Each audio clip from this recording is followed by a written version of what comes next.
In this video, we're going to go through question 6 from the paper 3 specimen paper for the Edexcel A-Level Maths new syllabus.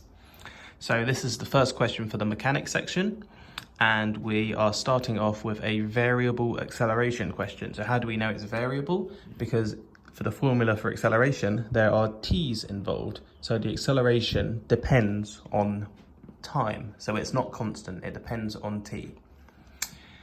And we've been given the acceleration and we want to find the speed of p when t equals 4. So if this is the acceleration, a is 5ti minus 15t to the half j. How can we find the velocity? Well, we know that the velocity is the integral of the acceleration. So v equals the integral of a with respect to time.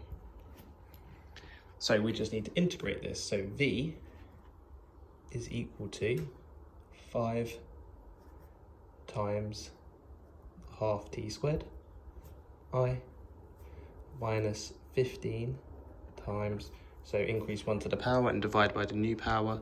So we're going to get 2/3 t to the power 3 over 2 j plus some constant, which is also a vector in this case. So let's just tidy this up. V equals 5 over 2 t squared minus 10 t to the 3 over 2. So that's I. This is j plus c. So we're also told that when t equals 0, the velocity of p is 20i. So when t equals 0, that means 20i. So that's the same as 20i plus 0j. Is equal to, well, that's 0, and this is c. So this is the value of our constant. We found out what the constant is by using this initial condition.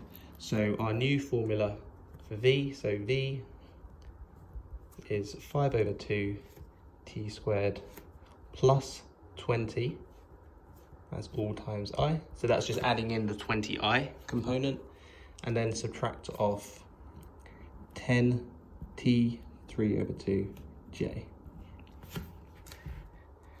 Now we want to find the speed of p when t equals 4. So firstly, we can find the velocity.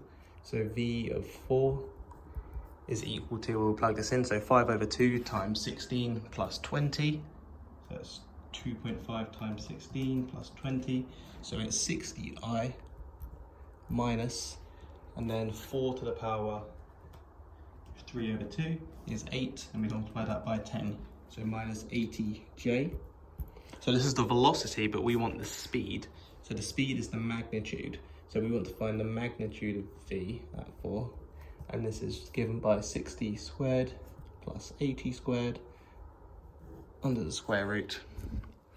And if you work that out, you'll get it to be 100 meters per second, and that's the speed.